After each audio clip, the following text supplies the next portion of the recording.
Terrific. Well, let me get things going, and then we'll work with you on how the session is going to go.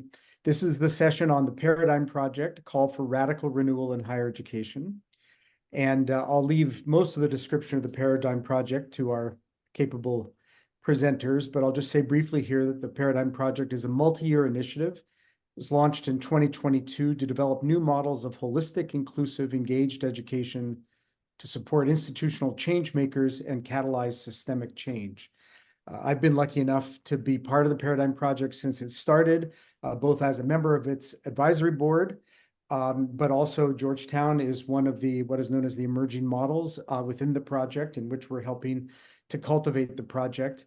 And because of this involvement, we knew that the values and goals and strategies of the Paradigm Project were perfectly aligned with those of the Opportunity Institute and with the work that you all are doing on your campuses and the challenges that you're all grappling with. So we're really excited to have three folks from the Bringing Theory to Practice project and the Paradigm Project here to help lead us into a discussion about how the broad framework of the Paradigm Project might be a scaffolding for you to think about your own work. So with that, let me introduce Kate Griffin, Paul Schaldwald, and Todd Rosendahl from the Bringing Theory to Practice project. I'll let them further introduce themselves if they'd like.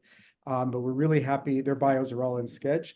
We're really happy to have them here, and I've enjoyed getting to know all three of them in the course of the Paradigm Project, and we're very lucky to have them leading us in this workshop. So I will turn it over to you, my friends. Thank you so much, Randy Bass, and thank you for having us here at the Opportunity Institute. It's so great to be here with all of you today and have the opportunity to get to talk about the Paradigm Project and think about the connections between the work that we're doing in the Paradigm Project and how that might help shape and inform your work in ways that we hope are productive, and also that we get to learn from you about the terrific work that you're doing on your campuses. Just to give a little bit of a sketch of how things are going to go today in this session. So again, my colleagues are here: Todd Rosendahl, Assistant Director of Bringing Theory to Practice; Paul Schaldwald, the Senior Project Manager for the Paradigm Project; and I'm Kate Griffin. I'm the last one. You had to figure out that that's who I was, since there wasn't anybody else left. That I'm the Associate Director of BT2P. And in this session, I'm going to talk a little bit about sort of high level, introducing you to the Paradigm Project, what it is that we're doing, and also in particular thinking about the vision, goals, and change strategies of the Paradigm Project, and centering in particular on some principles for change within the context of the Paradigm Project. So we'll spend a little bit of time doing that up front.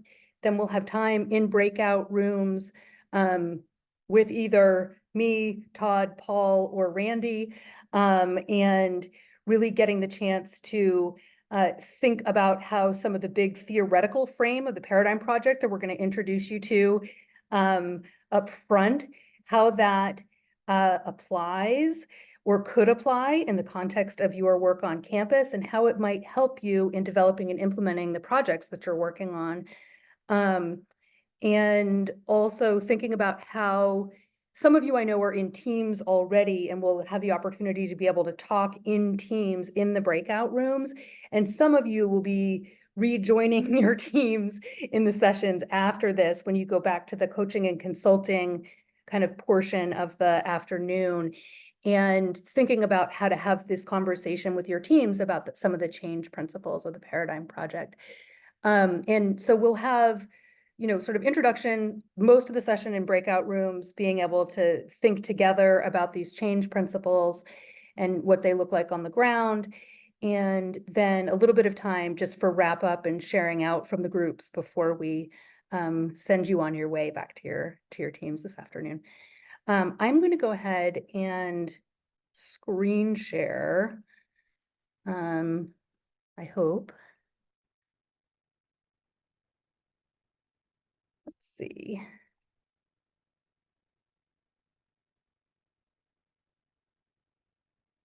Can everyone see that? Great. Sorry, what's least distracting here in terms of, I think that's better. Oop, sorry. I'm just like bopping you all around in cyberspace. Okay.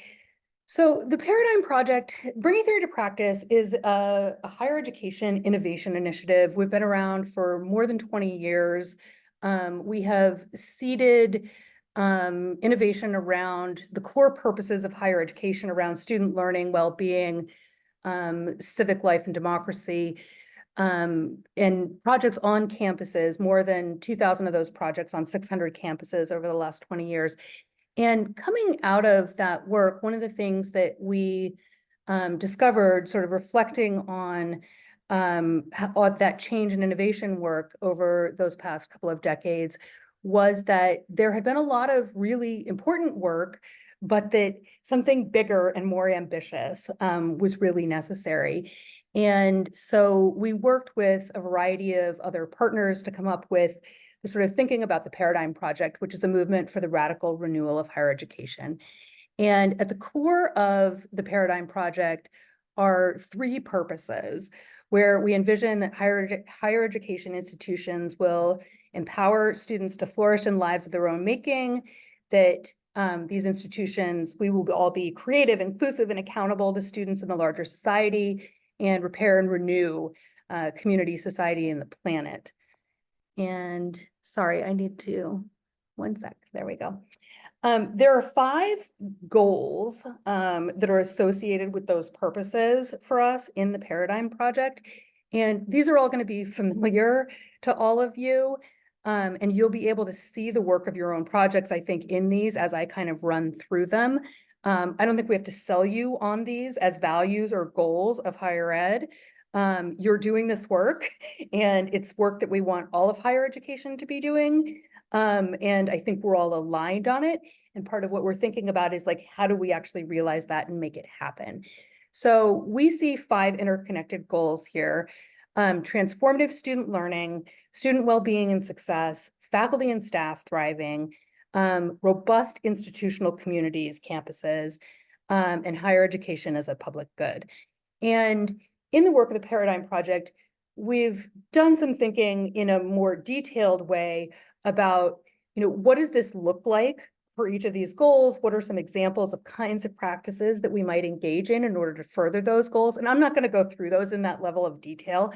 If this is something that is of interest to you and thinking about trying to understand what our kind of orientation and our framework for thinking about changes, I'm more than happy to share this with folks. But again, we think that you understand and are aligned with the larger goals and values that we've outlined. So students' learning is transformative, holistic, and engaged. Students thrive and graduate with skills, opportunity, and power to shape their lives. Faculty and staff are valued and well supported, and their work aligns with the mission of their institutions. That students, faculty, and staff are valued by the institution and share in its governance. So this is all stuff about belonging and inclusion and relationships and putting equity at the center of all of those things, as well as practices that encourage participation and transparency. And then higher education as a public good, thinking about how colleges and universities strengthen democracy, community well-being, and civic life.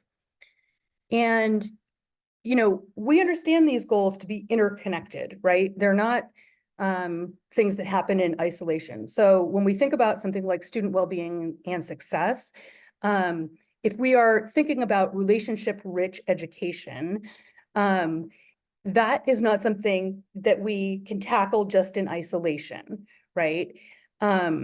We have to think also about what are the implications for faculty and staff, right? So if we have precarity amongst faculty and there are not, full-time, multi-year employment contracts with faculty, it's really hard for faculty to show up and to be supportive of this work in the ways that we want and need and value. And if we're not investing in the professional development and the well-being of faculty and staff, it's really difficult for folks to be able to support this kind of relationship-rich education that is critical for students' well-being and success. And of course, this is also related to questions about institutional community and about equity, right? So if we're not thinking about how are the most marginalized students on a campus being brought into the circle and ensuring their success, that this larger picture isn't going to work. So there's a lot of interrelationship of all of those key goals of higher ed. So there's a question about if we are going to achieve those goals, how do we change, right? And there are a couple of different ways that I think are important to name as we think about this. One is, what have we been doing in higher ed? Second one is what does the interconnection of those goals suggest about how change might happen? And then also, what does the Paradigm Project think is necessary in order for change to happen? And so what we've been doing in higher ed is this. We all know the crisis in higher ed. We feel it, we live it every day. Burnout, budget cuts, all the sense of churn and concern about whether we are actually meeting the objectives that we all want to be meeting and enabling students to have the kind of education that we think they deserve. And at the same time that there has been this crisis, there's also been a lot of innovation across higher ed, right?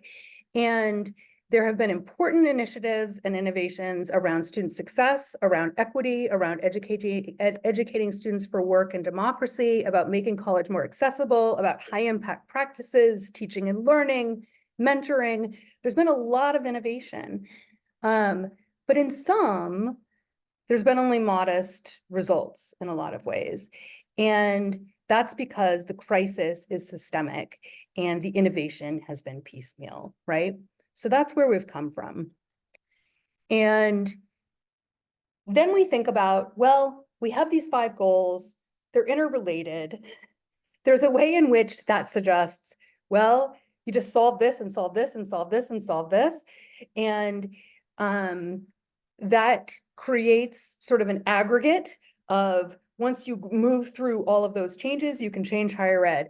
But we think the answer is actually not just to pile change on top of change. We think that transformative change actually happens when we take things apart and we put them back together in new ways. And so what do we mean by that? Well, we need to change how we change. And so instead of piecemeal change, we have some principles around how we think transformative, paradigmatic change can happen in higher education. And this is really at the heart of the Paradigm Project and really at the heart of what we're going to put in front of you and ask you all to grapple with and think about in the context of your own work and think about how it could help bring your work into that space of more holistic change. So we have 4 principles of change, of transformative or paradigmatic change. One is around de-siloing institutions. And so this is something that many of you have probably already been grappling with in a variety of different ways and have been confronting and trying to work through. But it really means, how do we have a sustained and ongoing focus on integration and holistic initiatives that work across different parts of the university, right? Across departments, across offices, roles, functions, and are really aligned in order to move the institution together towards a particular goal and try and solve a particular kind of problem. So de-siloing. Second change principle is fostering a collaborative ecosystem. And what do we mean by that? We mean 2 things. One, working across institutions of higher education. So on some level, that's what you're doing here. This is a piece of what you're doing, is that you are learning from other institutions involved in this kind of change effort and bringing together a community of practice that enables you to think about these questions in ways that are not just about your institution, but also learning from what's happening at other institutions and some of the challenges and opportunities that other folks are seeing and how they're navigating those. So that's one part of fostering a collaborative ecosystem. Another part of fostering collaborative ecosystem is thinking about how higher ed partners with communities, with private and public entities in order to work together to achieve the goals of higher ed. So that's the second change principle. Third one, we're going to jump back up here, is around a big shared vision of positive change. So this is a question about what is the vision that inspires and shapes all your institutional change efforts. And so one way that we think about this is that we've posed these questions for ourselves in the context of the Paradigm Project, but also offer them to a variety of partners as you start to think about this more like big systemic change and how your work contributes to that, is how much you answer these three questions. What experiences and outcomes do all students deserve? What is higher education's responsibility of the larger society? What institutional changes do we need to make in order to fulfill those first two commitments? So in other words, if we can identify what the education is that we think students deserve and what higher ed's role is in the larger society, what does that mean for how our institutions need to shift and change? And, you know, very often we take on change efforts that are designed to create really important outcomes, right? But not necessarily taking the step back to think about what is the really big picture that this is a part of and the big vision that this is contributing to in terms of moving us towards more fulsome systemic change in higher education. And we think that's a really critical piece of the puzzle, actually. And then finally, prioritizing organizational learning. And there are a variety of different ways to think about this. And there are structures that are sometimes more or less rigid, models that are more or less rigid, but this is also fundamentally just a way of asking the question, you know, do you have intentionality in your work about understanding how change happens and observing like how change is happening at your institution, reflecting on that, learning from it, iterating it, and making that practice of really understanding change part of the work. So that we think is also kind of a key piece of what it takes in order to be able to produce larger systemic and paradigmatic change in higher education.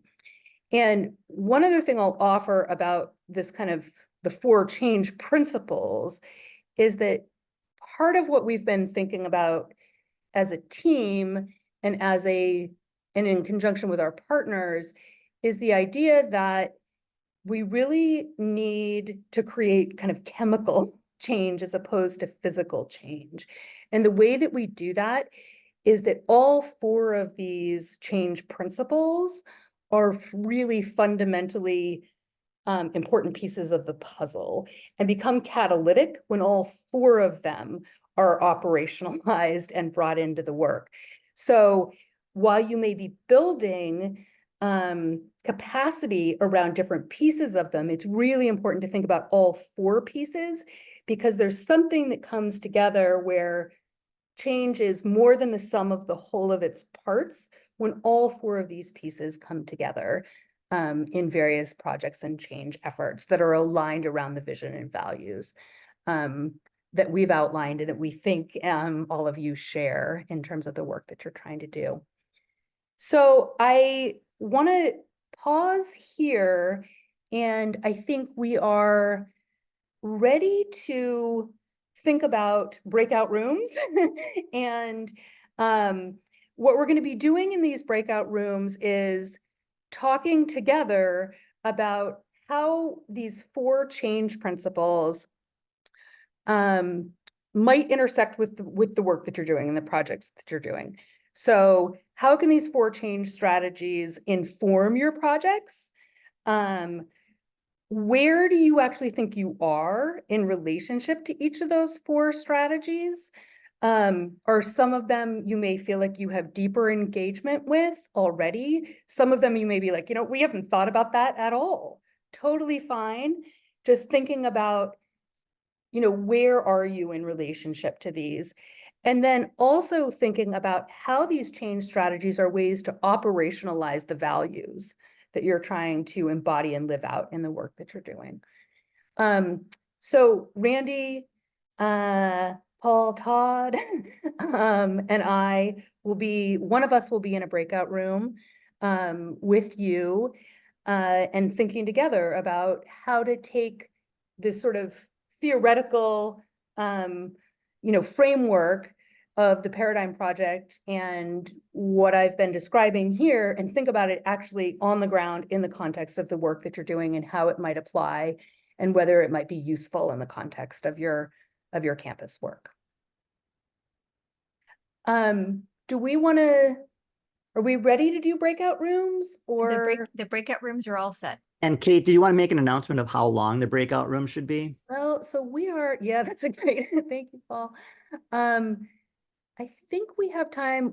We end at what? Remind me, Heidi? 2:30. 2:30.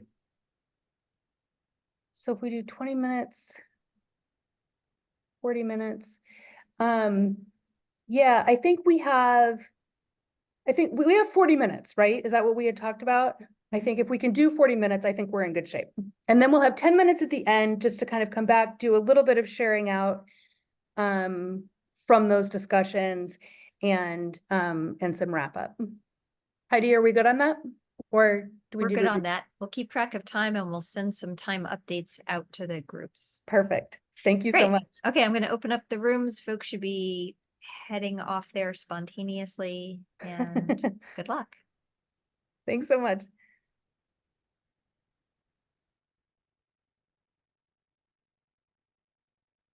Just waiting for folks to. There we are. Reappearing from cyberspace.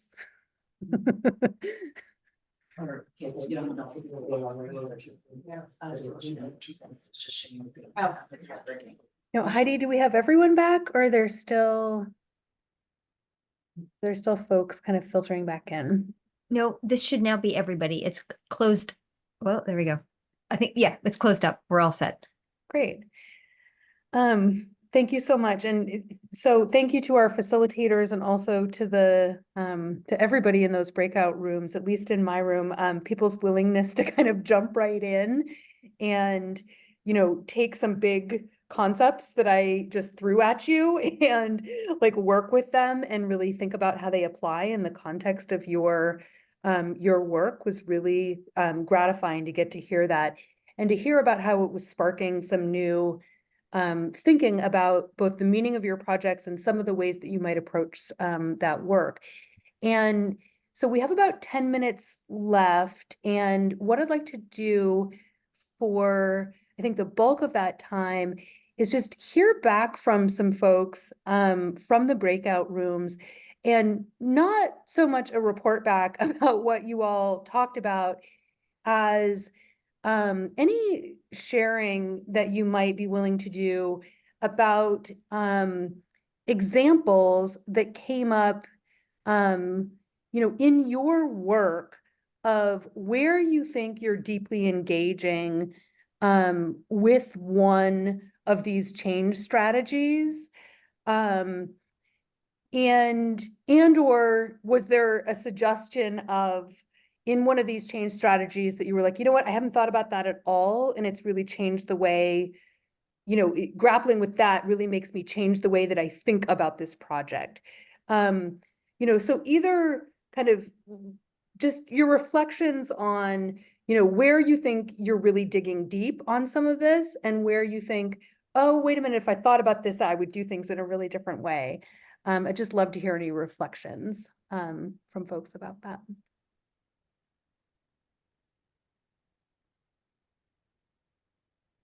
And facilitators, I would say if you heard things in your group where, you heard really deep engagement around one or more of the change principles, and also where folks may have been, you were like, you know what, that was really engendering some conversation that suggested there was a lot of new thinking around how change happens. I would invite your reflections on that too. Well, why don't I jump in and sort of break the ice here of something I thought was interesting that came up, and I wonder if the Paradigm Project team has any thoughts on this. One of the things when we were talking about a big positive vision of change is on a lot of campuses, the big vision that people are supposed to pay attention to is often a top-down strategic plan. That may or may not have been, really generated from the ground up. And so I'm wondering if you guys want to comment, or if other people on the screen, that a big shared vision of change could be very positive, but it also could, for example, be if it generates vertical unit accountability, could actually drive siloing as opposed to de-siloing, et cetera. Or it may make people feel like they're part of that vision or not part of that vision. I'm just curious if you've seen distinctions in what people think of as a big positive vision of change and where that comes from on campuses.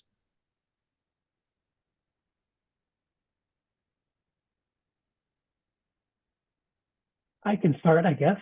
Mike Dunchesky, I'm the Director of Academic Affairs at Penn State Mont Alto.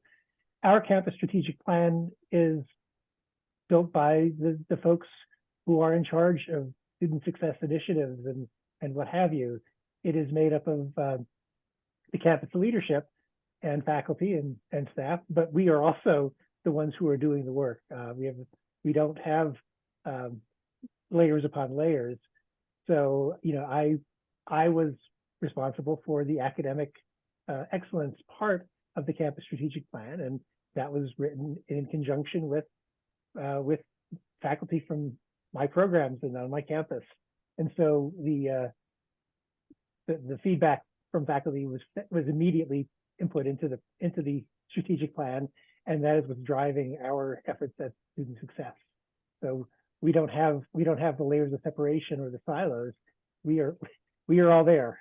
We are all doing as well as leading.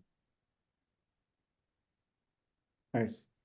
Yeah, and I would say, Randy, in response to your question, I think that, that's a really great example. I think where there's somewhat less layers and hierarchy and a good process that integrates feedback from across the university, that's a really positive step towards creating joint accountability and responsibility for institutional mission, vision, and values, right? It's not always the case at all institutions. And I think,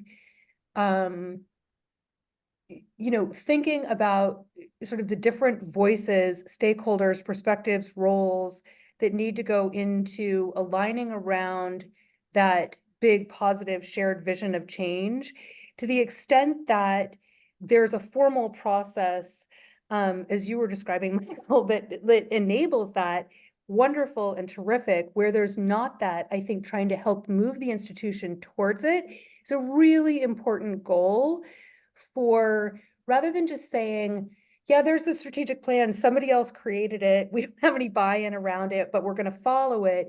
But being able to think about how do you create more of those opportunities for engagement and input around that, furthers that goal that we identified in the early part of this session about institutional community and a mutual investment in the institution. And that is a really key part of this. Like, the idea of a big story is not that it comes from outside the institution, but it's something that is built amongst various stakeholders in an institution. And so thinking about how to help facilitate that kind of process from wherever you are in the university is a really, I think, important part of the puzzle here.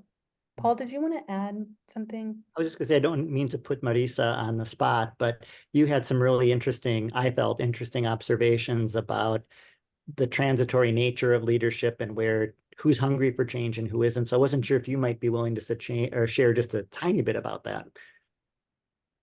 Sure. Yeah, I think in terms of some of these big change efforts, which I do work on as part of working in strategic planning and academic initiatives out of the provost office, and I'm now on my 6th provost, I believe, is that you develop that shared vision and you get that stakeholder feedback and buy-in and the institutional collaborations that support it, and you can make some real progress and movement, and then all your leadership changes, and sustaining that change, I think, is something that is an ongoing challenge. And part of it at the people who don't turn over as quickly, which tends to be, at least at my institution, folks at that associate vice provost level, the associate deans, directors, and senior staff.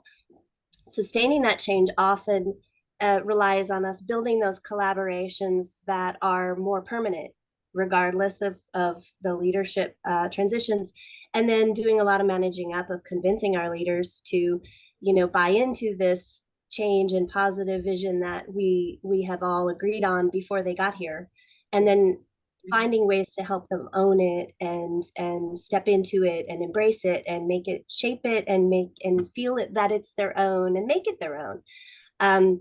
We also don't always succeed and finding ways, and when it's a little bit challenging, where either you have a leader who is benign neglect, which is still okay, you can move forward, but it's less powerful. You can't do the true transformation in that way. It's still more the piecemeal, which really resonated with me, by the way, that piecemeal versus true systemic changes.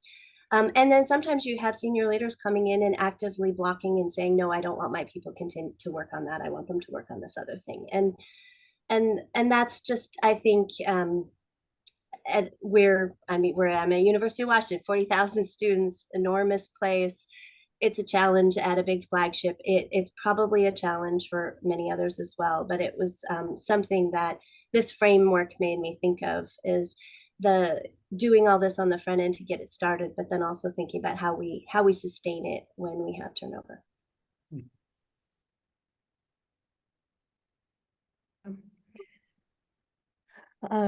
Yeah, I mean, I think that point, Marissa, especially about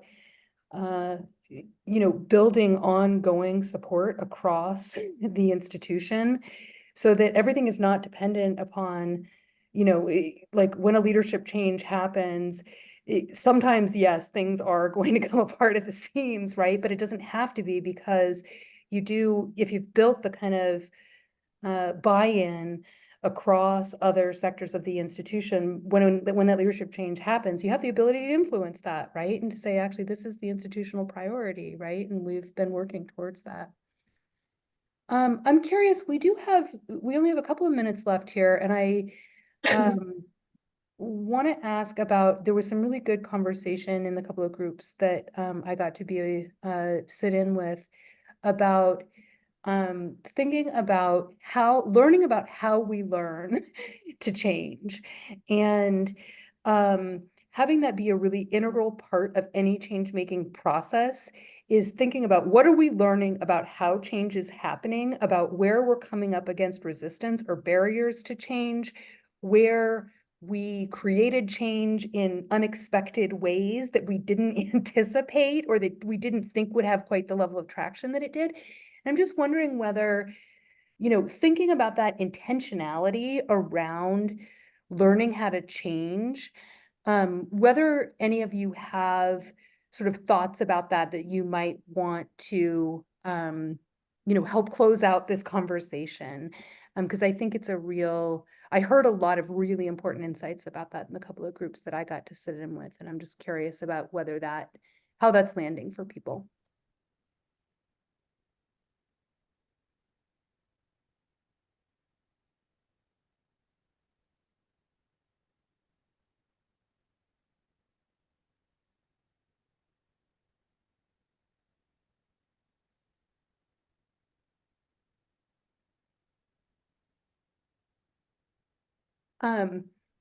Okay, I've stymied everyone here in the afternoon.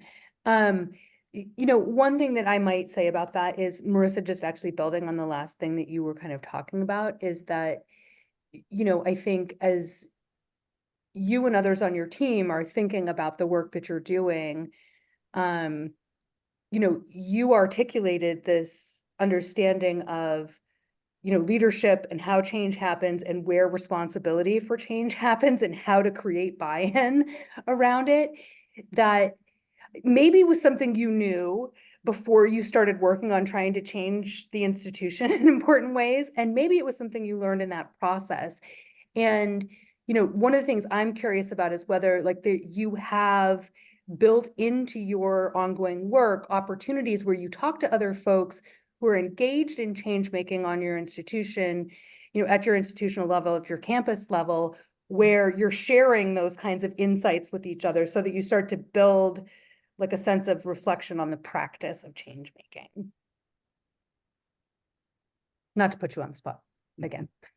I'm happy to be on the spot. We could do this better. Of your 4 categories, that's the one I think we need to work on more. We don't have very many people whose job is to make change. And my job didn't exist before me, and there's always a danger it might not exist in the future. I think there's not a huge recognition that organizational change management is a thing. There's not even really a great understanding that project management is a thing, or that internal communications and rolling things out and getting feedback, that those are 3 functions I think that are undervalued, in at least at my institution, perhaps in higher ed more broadly, and I think not understood. I think when people work with, when senior academic leaders work with folks who help them in those ways, they're greatly appreciative and very much value that support. But we just don't tend to staff things. We tend to think that 5 deans in a room can solve something without staffing, and same with academic, with faculty governance. There's a sense that, well, let's put this faculty member in charge and it will happen, as opposed to, are we staffing this? And so these questions about how are we staffing these activities, do these staff have understanding of the institution as a whole and how organizational change happens at this institution? It's my job to be kind of invisible and behind the scenes and supporting leaders at multiple levels in that way. And I often find myself just unofficially being an internal consultant for folks on how to get things going, and being put on a team where I'm the only outsider on their team because they're trying to make some sort of change in that space. And so I think we could do better on building our own internal capacity. It would be great to have a big team. I used to be a team of 4. I am now a team of 1. So I work through partnerships, not through direct reports.